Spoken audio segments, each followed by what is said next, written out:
Hello. Oh, wow, that's very present, let's say.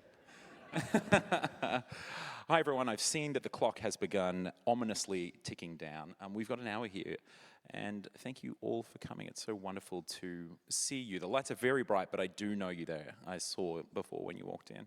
My name is Trent Custers. I'm the co-founder and studio director of an indie game development company here called League of Geeks. I'm also the host of a podcast called The Game Maker's Notebook, where I interview game developers and leaders throughout the games industry.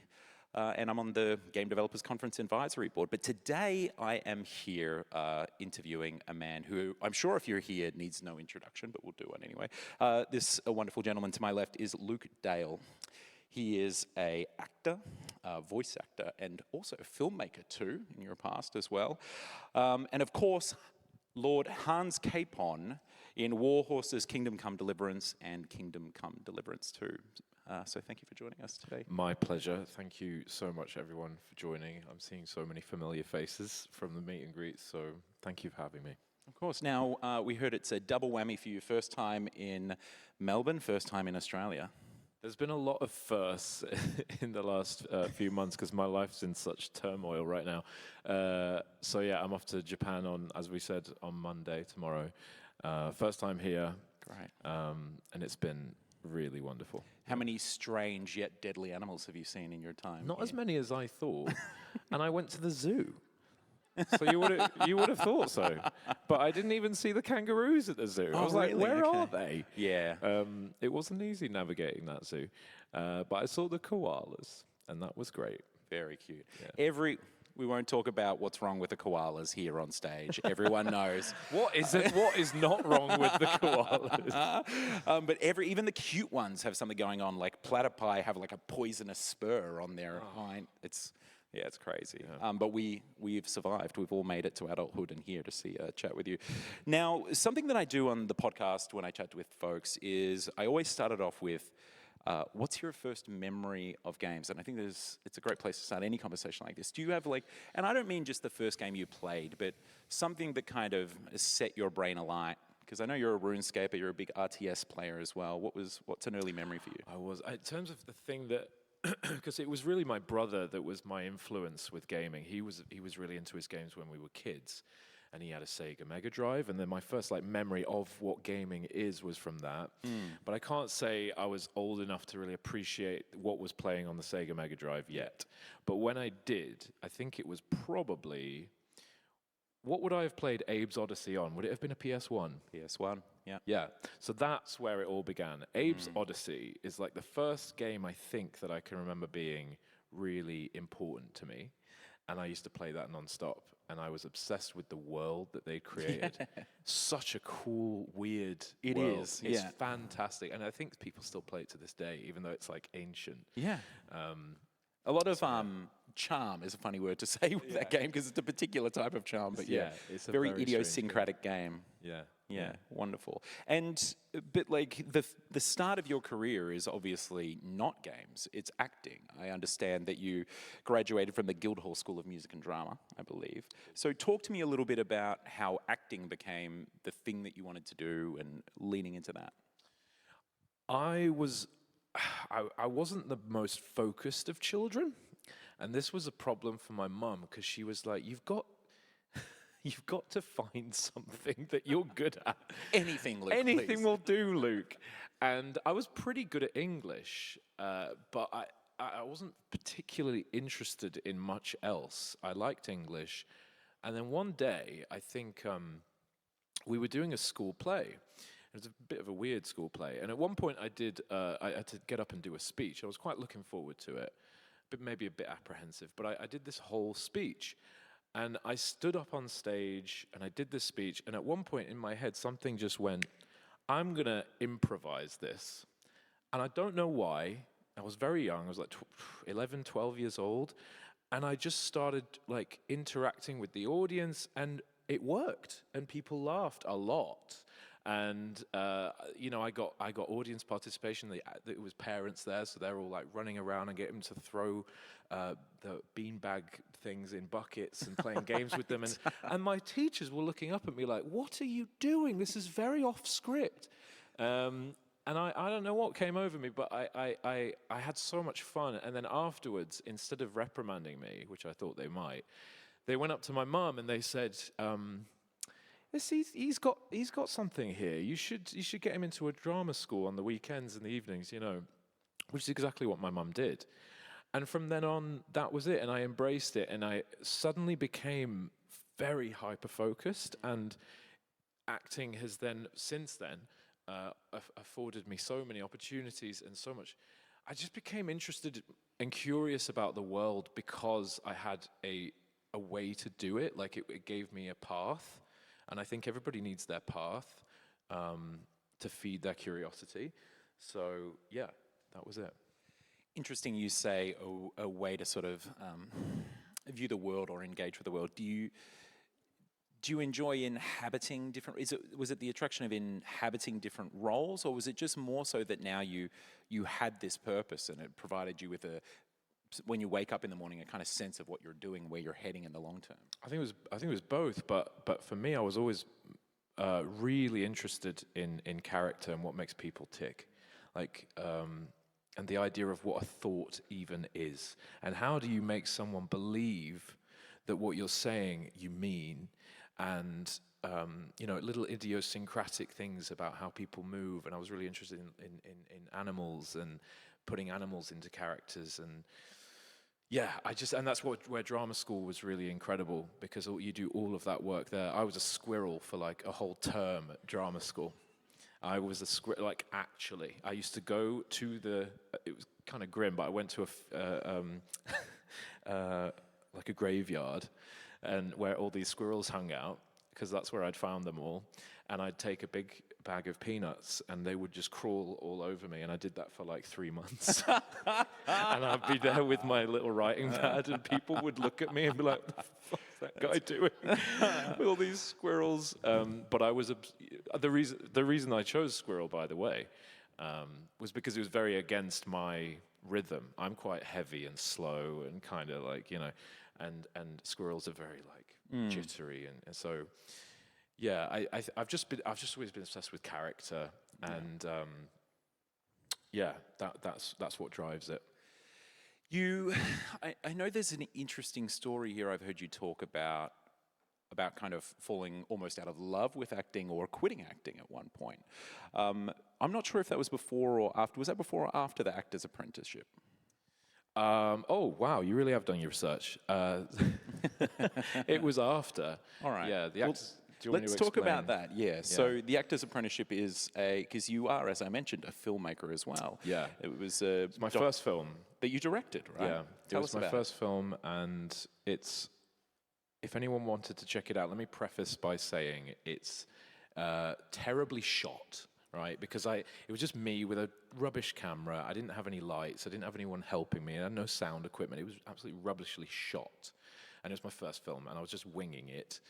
But I managed to get some of the most famous people in the UK to speak on it, which was insane. So I got like Judi Dench and Derek Jacobi and Imelda Staunton and Jim Carter and all it's these quite people. impressive. It's quite amazing, I was like jaw open when I saw Judi Dench appear I on know, screen. and she, you know, I'd won this award, and the guy that ran that award introduced me to her, and I was like very, very lucky to get those people. But I just wish I knew more about cinematography back then, which I do now, but I didn't then.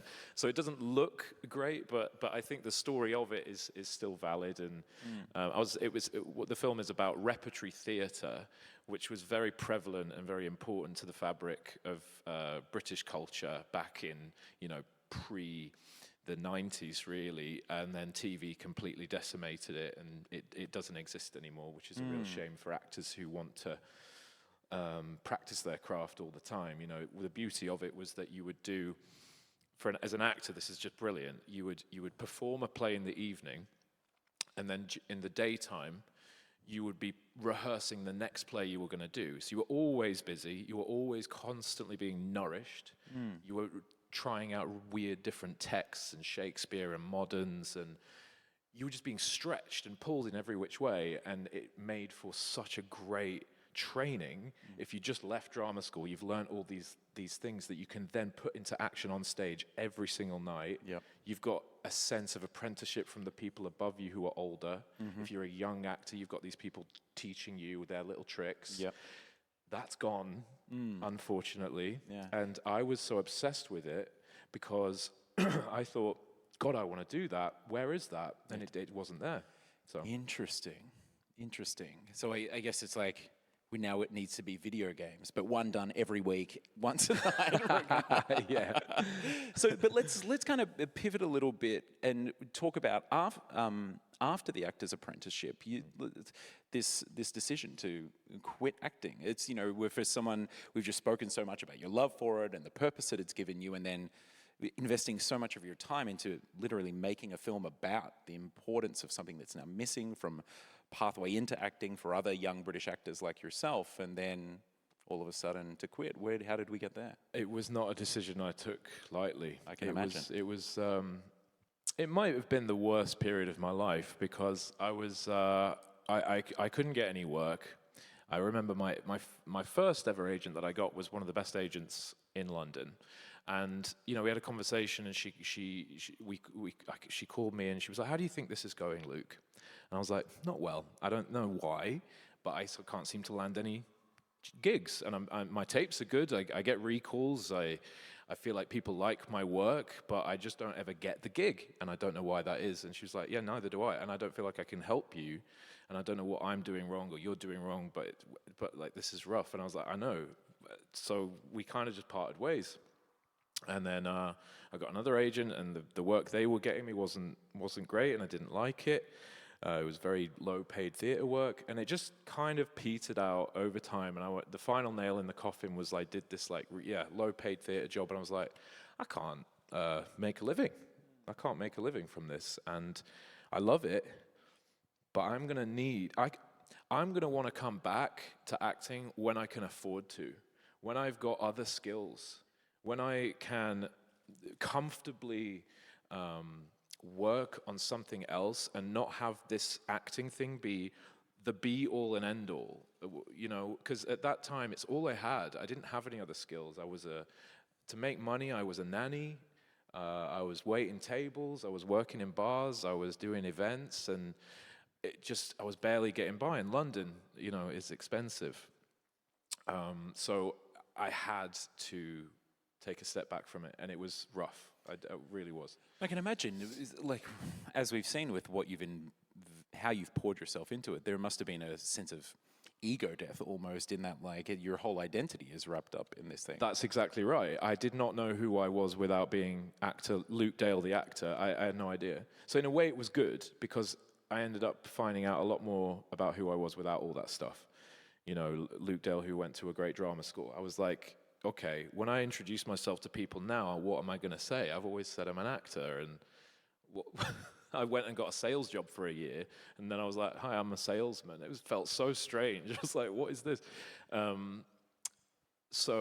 actually it was good because I did learn other things, and I did become a filmmaker, and that ended up being very, very great. Like, such a great life that I had in that interim period between now and then.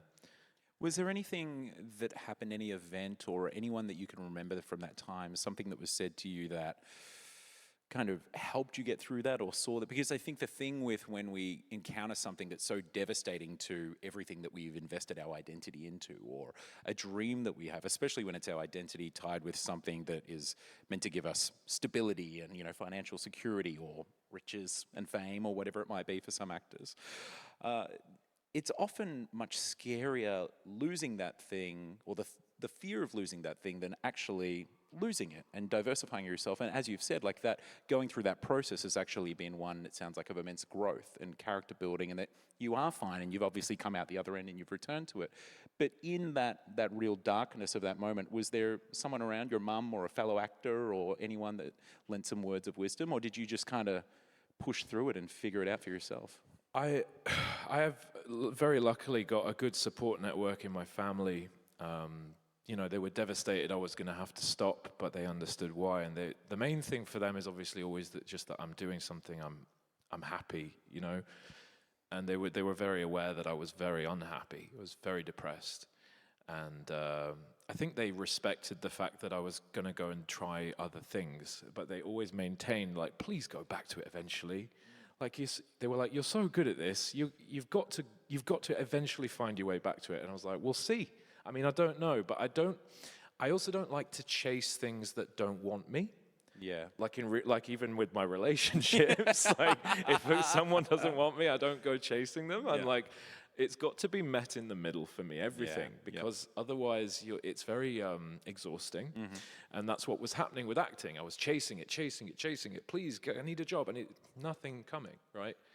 So with filmmaking, when I pursued that, it was a real meeting in the middle. I tried to do it. I worked really, really hard, harder than ever, to quickly forge a career in it. And I was getting work.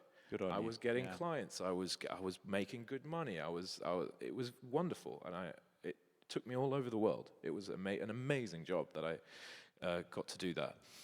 So, but then yes, with Kingdom Come 2 coming back to me, I had a decision to make, and it was on the eve of lockdown, actually, in London, where I was called. And so this was even, sorry, just to interject, but this was even you'd quit after KCD1. So Yeah. you'd done KCD1, and you're like, okay, still not getting roles. And I remember just another aside, I heard an interview where you're saying when you're in these auditions, they can smell the desperation on you as well. They can. Like, And I don't think I was a very attractive prospect.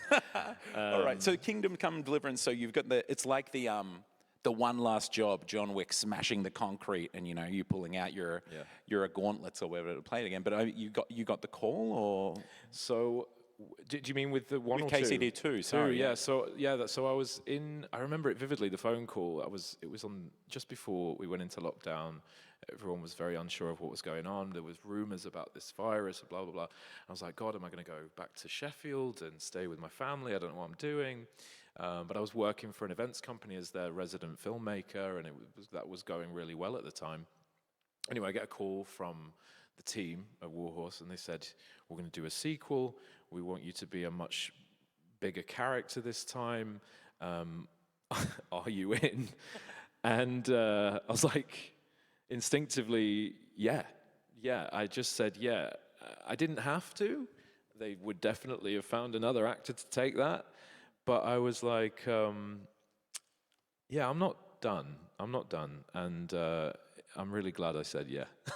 Yeah, I can imagine. Good on you. Yeah. And so the interesting thing as well is that Hans Capon does take on a much bigger but also richer role in KCD2.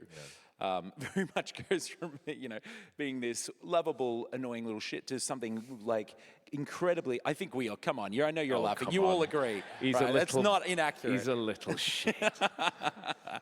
But something that is so rich, and I think really speaks to the talent of the writing team over at Warhorse. 100%. Yeah, it does. And you said on the phone call they said that to you. They told you that it was going to be a much bigger role. How much did that play into your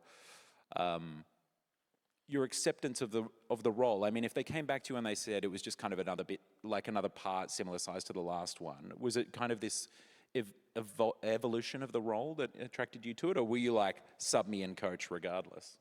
I don't know the answer to that. If they'd have said, "Oh, it's just a small little role," I may have said yes. I don't know, but they did impress upon me that it was going to be a crucial role, that was going to be very central to the story.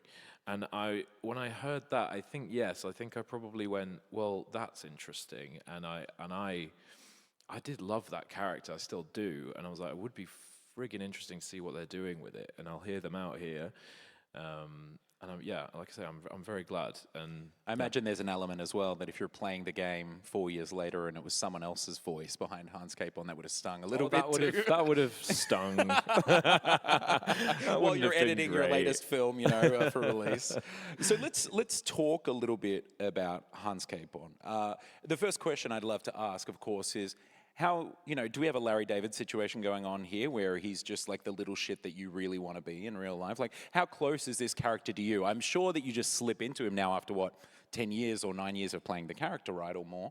Did it take a little bit to get into him? How different is he from the Luke Dale that we know now? So it's a funny thing. In my real life now, as a streamer, as someone that's played this character, people really they call me Lord, I've noticed, yeah. which I'm sure you're aware of, and I find I love it. I think it's so funny, and I'll never get tired of it, to be honest. I do have to keep my ego in check because of that.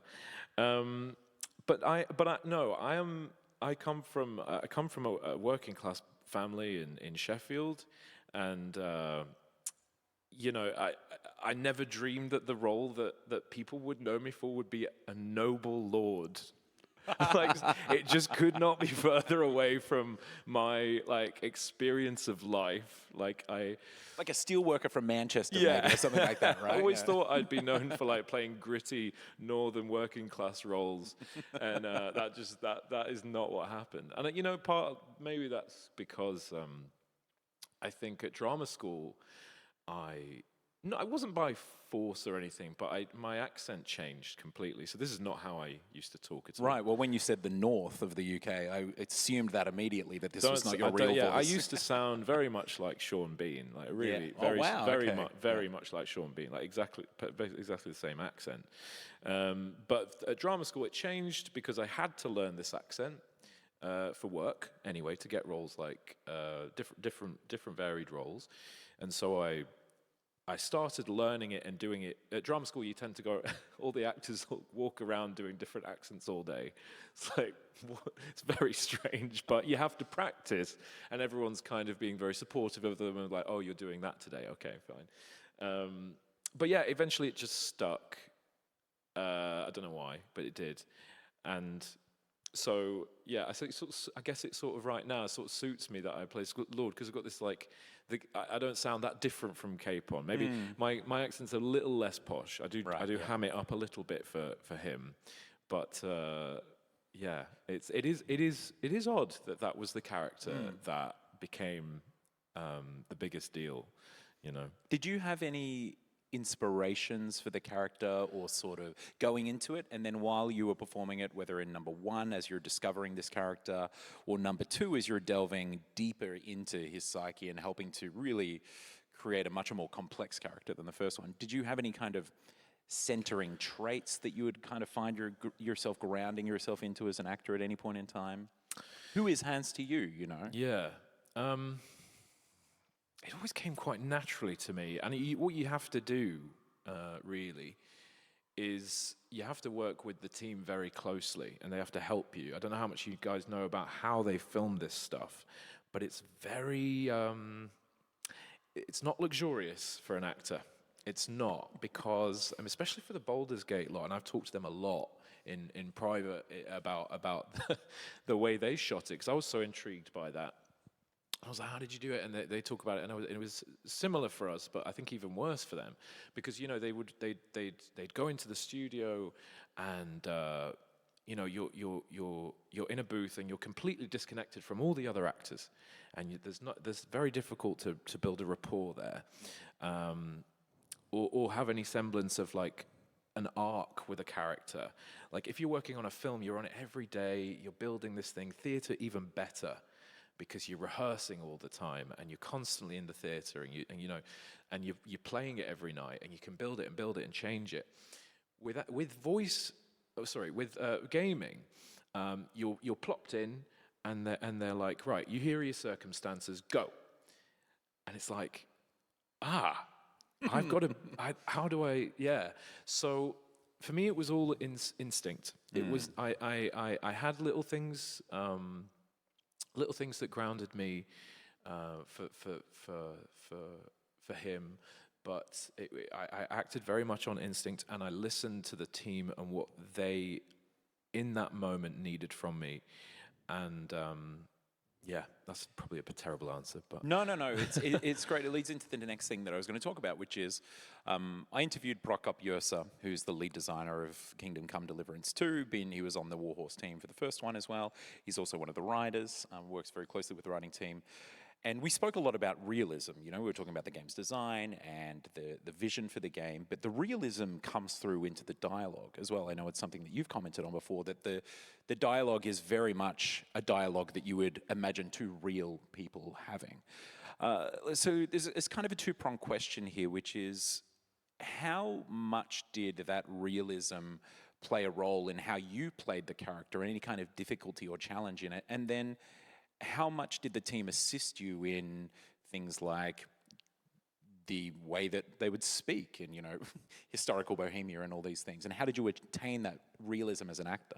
The dialogue in the game and the writing is why you are all here. It's why you like it so much. It's why I love doing it, because it feels like, as you say, it's natural, and they work so hard to do that, even to the point of, like, there's a wonderful gentleman who was the translator from the Czech language in which it was written originally to the English. And his role was absolutely integral every day. And we would play out the scenes in the performance capture studio, and he would be the one to be like, is that colloquial? Does that feel real? Because I think he was the guy that came up with the word pizzle. It's funny, that was going to be my next question. Yeah. So John Comer, thank you for the pizzle. Shout out to John. Irish guy, lovely bloke, and he translated, the whole thing to English. And we were constantly aware of that, and the script would change on the day if the actors were like, I don't know if this feels natural.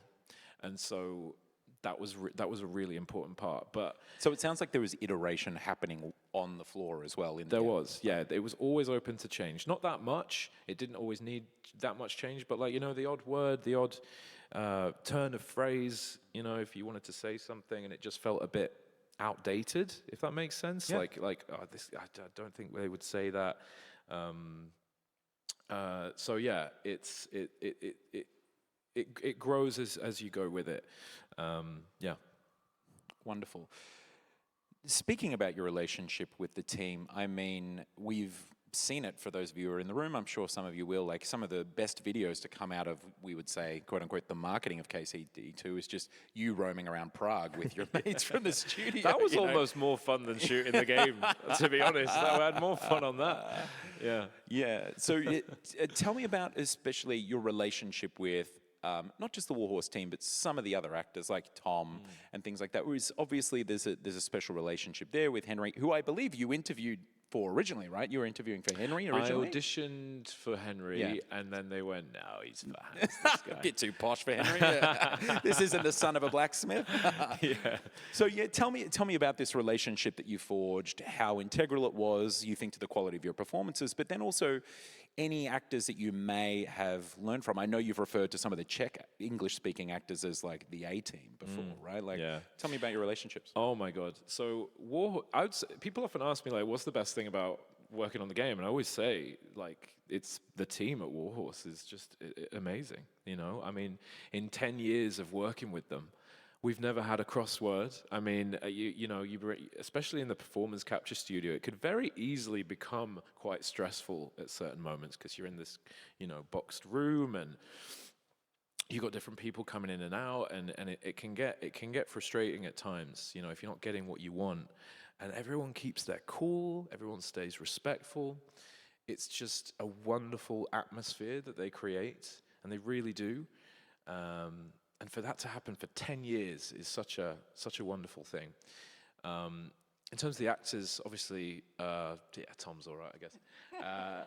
No, I absolutely adore the man, and he's like my anchor, really, for everything, especially over the last year where we've been doing a lot of conventions and we've been doing a lot of activities together. Like, it really was a baptism of fire in the beginning when we started to do stuff like this, and we sort of looked at each other and we were like, what's happening? What are we doing? Is this okay? We were scared, but we had each other, and that was great, and we could confer with each other on every decision that we were making. And that relationship is born out of 10 years of work together and mutual respect for one another and one another's work. And yeah, I mean, he's just amazing. He's just such a, what you see is what you get with Tom. He just is that lovely bloke, and there's nothing else. It's just he's just pure good. And then yeah, so there's also the Czech actors. Well, there's actually a lot of British actors who live in Prague, and some of them speak Czech, some don't. But they live in Prague, and they get brought in to do voice work for basically any Czech company that's making anything, because they're there, so they don't have to be flown in, and they're just wonderful, like Logan Hillier and Michael Pithen, Jim High. These guys are just fantastic, and yeah, they've been really awesome to work with as well. They're really solid. James Beaumont. Yeah, great guys. It's amazing the bonds you can build with people when you spend 6 hours in spandex together, right? It's like with these rigs. So let's talk a little bit about that, because I believe the second game, something that was different in KCD2 in comparison to KCD1, was the move to performance capture, right? So maybe inform the audience a little bit here about the difference between mocap and performance capture, and as you said, they may not understand what goes into the process. Talk to them about like what a session might look like. Yeah. So the main difference between the first and second game was that the technology had improved, and I think that was probably budgetary, the reason for that. The access to technology. And with the first game, they were like, we can live without the facial recognition software. But the second one, they absolutely wanted it, and I'm really glad they did, because as an actor, it's nice to know that what I'm doing with my face matters to the performance, And so, yeah, that was the main change. So with the first game, when we did the motion capture, it really was just our movements, and they weren't capturing this ugly mug. But the second one, it was, and we had a camera right in the center of your vision. When that was a challenge. Because you also got lights up against your face as well. So you've got lights and a camera right here, and you're trying to talk honestly and truthfully with your counterpart, but look over this camera and these lights in your face, which is very distracting. So it was a new challenge, but I think it's very worth it, because every little thing that we do is captured, and I love that. Yeah. How do you suspend your disbelief as an actor when you're in this room? Like you said, there's lights in your face, you're in spandex, you've got this thing on your head, you're sitting on a block that's meant to be the back of a cart, and you're in shackles. So how do you build that kind of mind palace of imagination? I love this question. This is what I always love to talk about, because it's so different from any other challenge that you have as an actor. If you're on a stage in the theater, you are likely going to have costume, props, things to aid your imagination and to help you on your journey to trying to be this role and convince people that what is happening is happening. With film, the same thing. It's even more so, because you are genuinely going to be in that position, not on a stage. You're going to be out in a lake or whatever, wherever you are. So you don't have to pretend much. You just have to kind of adapt to your surroundings and like commit to the moment that you're in. With performance capture, as you say, you are in a grey doll room, wearing a Lycra suit with balls all over it. And the camera and the lights, and you're looking at other people and they're having the same thing, and you've got about 20 people watching you, and you do your T-pose, and and it is, it's so hard initially to get over that. It is. I remember feeling, as a young actor working on the first game, so out of my depth. And I think it was there were a couple of days that were rough. So I was like, I don't think I'm doing a very good job here. This is really hard. To pretend I'm in a bath house, splashing water and getting drunk. I don't know if people are going to buy this. It doesn't feel right. I'm in a makeshift scaffolding with like pretend mugs. It just like none of it felt right. Like, is this are you buying this, guys? But what I will say about that is that with time and commitment to it, your imagination is like a muscle, and it gets better and stronger. And I think I'm a much better actor because of it. Like, really, I really mean that, because you are forcing yourself to forget that you are in this silly room, and you are actually in this lake going towards these girls, and telling Henry to shut up, and and like every little movement, and you start to change physically every little thing that you're doing to accommodate this, and you're working far harder with your imagination. You're not overdoing anything physically. You're not doing more than you should if you were in a film, but your imagination's working harder, much harder, and then hopefully that infuses and influences what's going on in the body as well. And it still needs to feel natural. It's not you're not overacting. It's just you're working much harder in your head.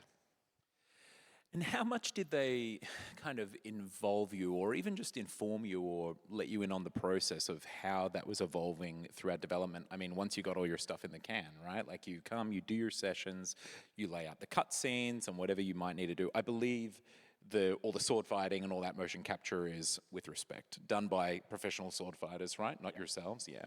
So you come, you do a bunch of stuff, you record all these scenes. How long was it until you saw the result, or some kind of work in progress of what you had done in a kind of setting where maybe there was actually some 3D greenery or actual card or something? I'll never forget that day. I think it must. So we would have recorded. Okay, so it would have been maybe 5 or 6 months into the process since doing the first set of performance capture, and then so we went back out many times, and at some point they said, guys, would you like to see something early? I'm like, yes, obviously, let's get it. They were like, it's not finished, you've got weird hair and the grass isn't green and like blah, blah, blah. And we were like, we don't care, we just want to see where you're at. And they showed us the scene at Trotsky Gate where I get shit poured on my head. And they showed us the whole thing. And I had hair like a monk, and it was red, and I was really pale. And I was like, is that the new look for Hans, or are we changing that? They were like, we're changing that. I was like, okay, good. They were like, your hair will be nice and luscious. I was like, great. But yeah, we watched it, and I was just in hysterics. And what really struck me about it, and this is what Warhorse are particularly good at with their cutscenes and their direction, is the pacing of a scene. I love how they take their time and they let the audience kind of go along gently. And, it's filmic. The game is so filmic. They don't rush anything. And, just that moment where he knocks on the door and he's like, oh, let me in. And then he's just waiting around, and then the footsteps come, and then, and I was just like, this is so well done. This is such so filmic, so beautifully done, and the beats are there that allow you to laugh. And I was like, you guys are smashing this. This is going to be amazing. That was the first time I went, this is going to be huge. Like, really is. You're like, I made the right decision coming back, smashing that concrete, getting back into it. It was amazing. They really are masters of tone and pacing. I remember that same scene, and so my relationship with KCD2 is I didn't play KCD1, but my business partner, who's a big history buff and everything, just fell in love with it. And I was like, this game's, I love my RPGs, but it seemed a little bit too hardcore or sim-like for me. And then I jumped into KCD2 because I was going to interview Prokop for the podcast. And then I kind of blinked, and it was about 200 hours later. I was like, I guess I really like this game. Yeah, it does that. But the thing that struck me was, and thinking about that moment early in the game at Trotsky Gate, is that the game does take a moment to really slow you down and say, and it's something as well that I spoke with Prokop about, is this, and with good reason, because it's fantastic dialogue, but that they've just committed to the fact that we are a game for people who are going to enjoy this kind of tone, enjoy this kind of pace and everything. Which kind of segues me into this next evolution of your career, which is kind of happening post KCD2, which is now you're a streamer and YouTuber. Yeah. And one of the first things I think you're like, oh god, What am I doing? What am I doing? Yeah, that's it. Once you can't put that cat back in the bag once you've started that. It's too late. So tell me around the decision space of Yeah. like how that came about, and especially I think how that relationship between being a performance actor in video games and streaming, how they sort of complement each other. You know what? No one ever asked me about this. This is fascinating. So I find the streamer slash actor thing really interesting. Okay. Because you won't find many of them. And also, it's very rare you'll see someone super successful streaming if they're an actor. And I think there's something of maybe like the world's catching up to the way that media's changed. And maybe, you know, there are certain actors I think that wouldn't stream because it's maybe too revealing of who they are, you know. I think people like Anthony Hopkins would say, well, I don't want you to know who I am, right? And that's fair, but I think the world has changed. And I was of the belief that you can straddle both, and you should be able to straddle both, and I hope that you can, and I'm still finding out whether you can, and I don't know. Because I've auditioned all this year. I was very lucky to get a couple of agents again, and I haven't landed one job, you know, and I'm trying. But I don't know whether that's because I don't know. I don't know why. But I'm still hopeful it's possible to do that. And I think, you know, it'd be nice if it could work, because the ideal situation would be, you know, I go and work on a game and then I stream that game I'm in, you know. And I think some actors actually are doing that even now. So it is possible. It's definitely possible. But it's a very new idea. That's not something that's been around very long at all. That's probably in the last 3 years, 4 or 5 years. It's like you and Jack Black, basically, which is fantastic company to have. It's interesting because we see it the other way as well. Sometimes we'll see YouTubers then start to appear in some of our favorite games. I know a homegrown Aussie, Alana Pierce, Shara Lanazard, is making her, you know, sort of foray into acting and stuff like that in games. So I do find it quite interesting because it seems a no-brainer. And especially the wonderful thing about your foray into video games was watching you play. I've seen a few of the clips and everything, but I wasn't there for the whole experience. But watching you play KCD2, I mean, what a magical experience for folks who've really thoroughly enjoyed that game and spending time with your character to then go and spend time with the Lord, the man Luke Dale, as he's playing through and experiencing that game. I believe it was the first time you'd played the game as well, right? It was. I looked so forward to that for years, actually. I was working up to it, and I would stream every now and again, not massively, but, you know, I wanted people to know that is what the plan was. I was going to be doing that during the launch, and it's been incredible. You know, it's changed my life. It really has. I have so much more freedom now. Right now, I'm kind of traveling and streaming on the road, which is such a privilege to be able to do something like that. And it's because of the fans of this game that allowed me to do that. So I'm very grateful for that, and I just love this new kind of venture, this new career. It's not always like roses and sunshine. You know, there are hard times with streaming, and, you know,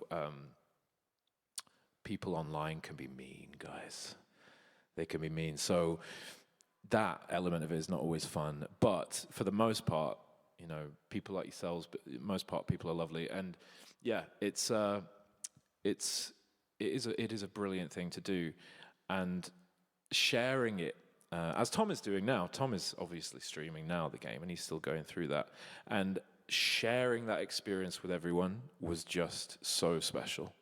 It's such a beautiful thing. Are there any particular moments from playing the game with everyone online that either elicited memories from your performance or were just sort of bowled you over and were experiencing them as a player and seeing how they brought to life, or anything that particularly sticks out to you revisiting it? God, I mean, there's so many. All of it was so moving. The prologue seems like an obvious choice, but I think I cried like 3 times during the prologue. That moment with his dad where he's in a dream, that made me cry. I thought Jim High killing the dog was horrendous. I mean, awful. Like, his performance was so good. I was so genuinely shocked and taken aback by it. I was like, oh my Christ alive. It shocked me to my core. The poor bloody dog. And then, like, certain moments were really cool to see played out that I knew were coming. And Hansry, #Hansry. That was incredible. That again was an absolute joy. And a lot of people joined me for that one. And then what else? Oh God, the finger of God I was really interested in seeing that because of how much we'd worked on that, and the pacing of that was going to be interesting, and such a big moment. I always say about that scene, like, what's so cool as a challenge for the actor is that back then, for Hans and for the others, they had never seen artillery of that nature in their lives. So the scary like dread that they were feeling must have been insane, because they can't fathom what's about to happen. They know something bad is coming, but they're like, what is that? Like, what is that? Like, what is going to happen to us? We're going to die. I mean, that is such a strong, deep thing. So so watching those scenes that I was looking forward to and sharing them with everybody, and people were so kind to watch, like, was amazing. Yeah. We're talking about, and for good reason, we're talking about the story and the characters and everything, but let's just for a moment talk about the game itself, right? The actual design and the experience of playing the game, because it kind of, I mean, you're a RuneScaper, right? Like, it's kind of like now this big, like, photo-real RuneScape almost, right? It's just obviously without the magic and everything, just the magic of real life. Now, was there anything in particular about the gameplay that you really enjoyed, or you found yourself loving? Did you being a cheeky bugger, like terrorizing people at night, or? I got to playing with stealth much later in the game. I hadn't really played with it. And then when I did, oh my God, I loved it. I had the full outfit, and I was like killing bandits left, right, and center, not leaving any prisoners. It was fantastic. Yeah, it's so much fun taking people out. Yeah. What else? Yeah, I think for me, so before I played it, actually, I watched a review, and this is what really got my juices flowing with the game, and I began excited about it. And there was this great review by a Brummy lad who's got a big YouTube channel. I forget his name, so I do apologize. But he was like, right, what I'm going to do is, this lady keeps beating me at dice. So what I'm going to do is I'm going to follow her home. And I'm gonna wait till nighttime, and then I'm gonna creep up into her room while she's sleeping, and then I'm gonna take her dice and all her clothes, and I'm gonna keep them, and then we're gonna see tomorrow. We'll fast forward time. Tomorrow we'll go back to the tavern, and if she's there with no clothes and no dice, because it was a weighted, she was cheating, so it was a weighted dice. And he said, if she is there with no clothes and no dice, and she hasn't respawned with clothes and everything, then this is the best game I've ever played. So this is a big moment. So he did it, and of course, lo and behold, she goes, and she's wearing a nightgown because she's got no clothes left to wear, and she hasn't got the weighted dice. And he beats her time and again at dice, and he's like, "Best game of the year, game of the year, game of the year, game of the year." And I was like, "Wow!" And that for me really illustrated what this game is and how it's captured everyone's imagination. Because what game can you do that with? Yeah. That level. Maybe Red Dead is pretty close, but I think we took it even further, maybe. Yeah. Because it's just wild. And I think all of us have had a kind of similar rob the old lady of her clothes and her dice moment in the game, just as dastardly, just as systemically driven and emergent. It's just such a wonderful playground for those things. Has sort of your streaming kind of reinvigorated a love for video games? Do you find yourself playing games more? So I save it for the stream. I'll Yep. be honest. Oh, okay, right. I don't play games off stream just because I want to. I want to make sure that like I don't get fatigued by it at all, right? So because when I stream, I stream for quite a long time, and I just want to save that experience for when I'm on there. But definitely has invigorated my love of video games. It's funny, while I've been on the road and I've been IRL streaming and I haven't been able to stream games for quite a while now. It's been a couple of months at least. I miss it like dreadfully. I really am. That crave that you get, and you're like, I'm really craving to play a game. I'm getting that all the time, and yeah, I can't wait. I can't wait. There's so many. It's been such a great year for gaming. A lot of people keep saying, "Oh, you're going to get Game of the Year," and I'm like, I'm not so sure. I mean, it's been pretty fierce this year. It's pretty crazy. People are talking about, you used to be able to play at one point all the games, and then you were able to play all the good games. And now it seems like there are so many Game of the Year contenders. Yeah. And, some of them are 200, thank you, some of them are 250 hours long as well. It's almost impossible to play all the games. We're spoiled. We are spoiled. spoiled. We've eaten good this year.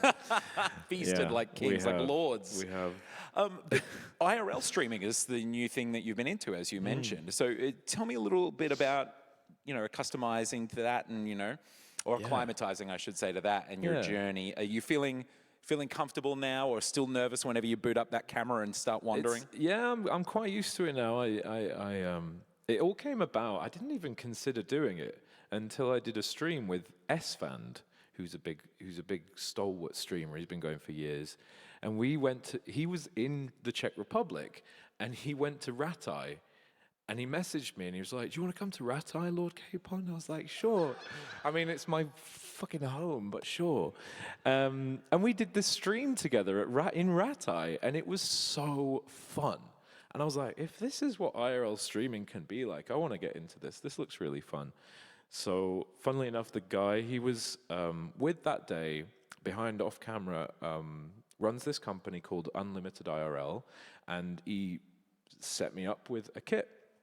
And so, yeah, ever since then, I've been kind of testing the waters of it. I don't really know what I'm doing, as per, but I'm trying different things. Like I did a show. I should say as well, because you asked if I wanted to plug anything. I did a live stream kind of series, which was I called it Side Quests with Luke.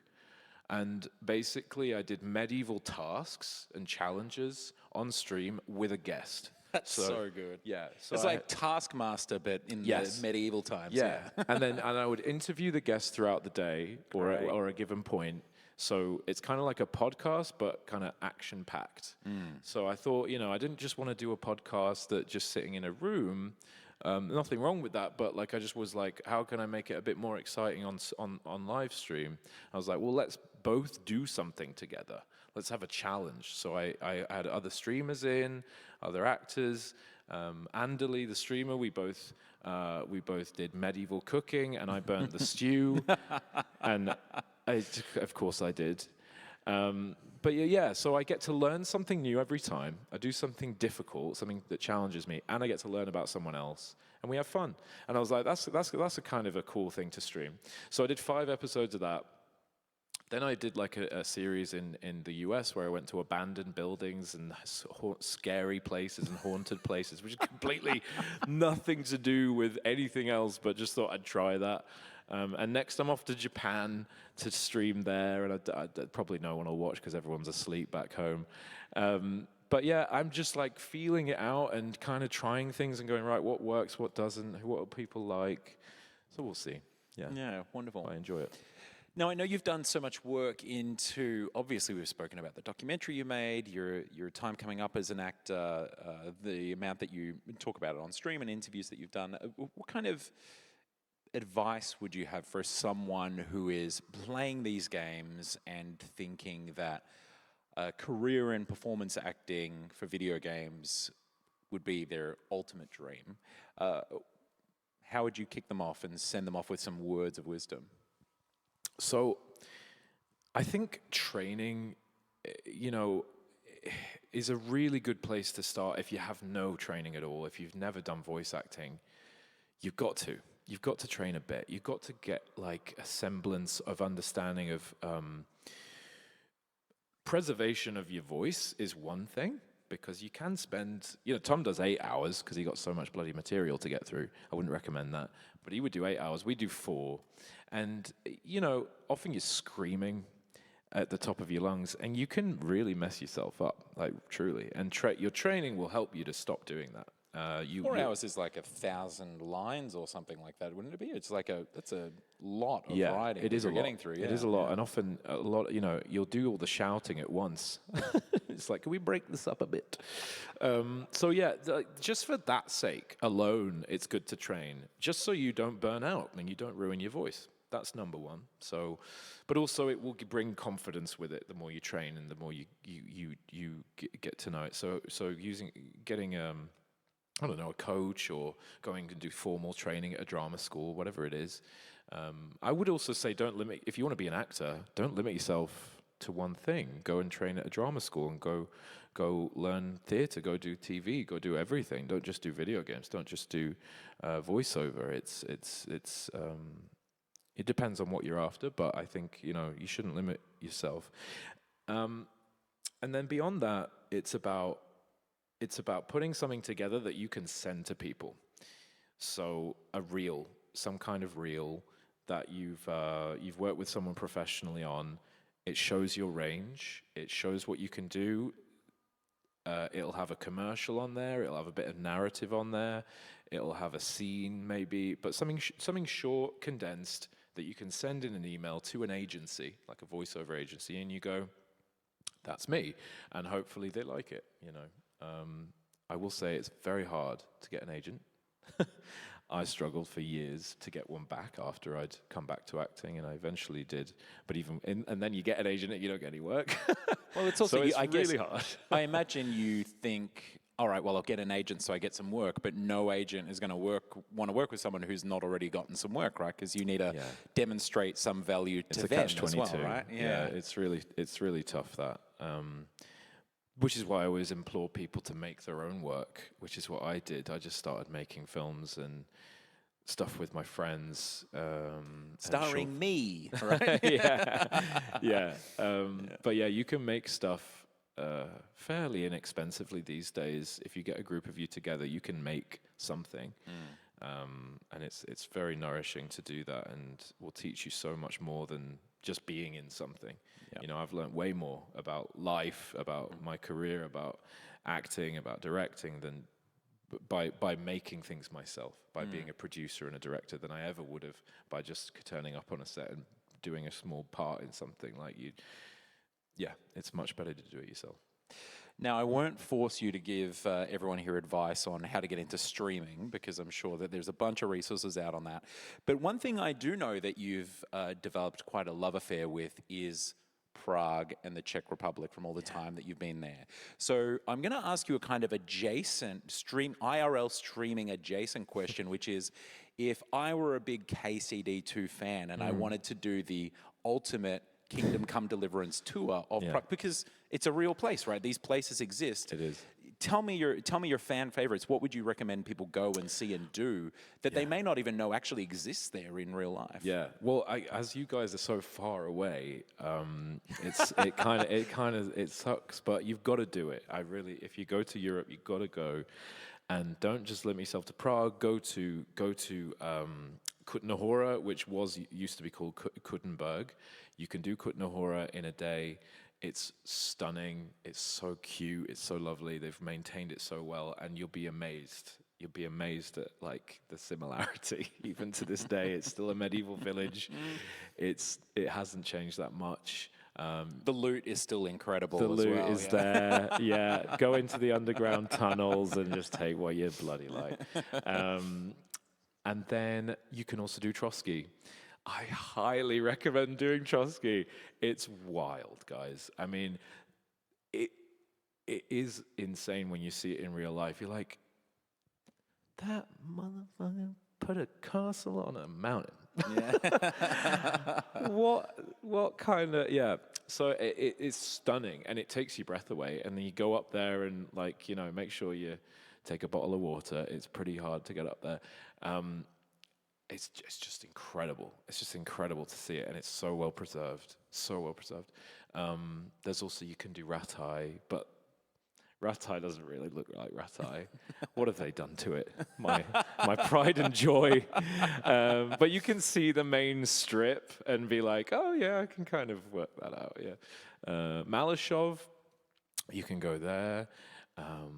You can do the monastery. There's you could basically go everywhere. But the thing is, they often, when you go, they'll have events and stuff on. They have something called KCD Live. So have a look out for what dates they're operating on that at these venues, because they'll have something on, and they'll even have volunteers or workers there that will help you and entertain you and show you around. And so they're very, like, when you go to these locations, that it's very. There's like a KCD poster somewhere, and That's awesome. It's been very embraced. The Czechs have really embraced it. They're very proud of it. That's the other one thing I want to say as to why I think this game is so good, and it's very unique, because when Warhorse were making this game, I think it wasn't just that they wanted to make something cool and different and something they were passionate about, like in terms of the game. They were also making a game about them and their heritage and their, like, ancestors. And so I think when things got probably rough one day and they were a bit down, I reckon internally they were probably thinking, this is ours, this is a game about our people and our history. And that's unique. You don't really get that, I mean, of course, whatever you work on, you're going to be passionate about as a creative. But, like, to add on there that you're also telling a story about your history, I think is probably why it's dripping in passion and why you can feel that, Yeah. What a wonderful place to leave it, with an impassioned speech and some tour guidelines for somewhere 17,000 kilometers away. Yeah, have fun with that. Thank you so much for joining us, Luke, and please a round My of applause pleasure. for our wonderful guest. Thank you. Thank you, guys. Thanks, Thank you. That was great.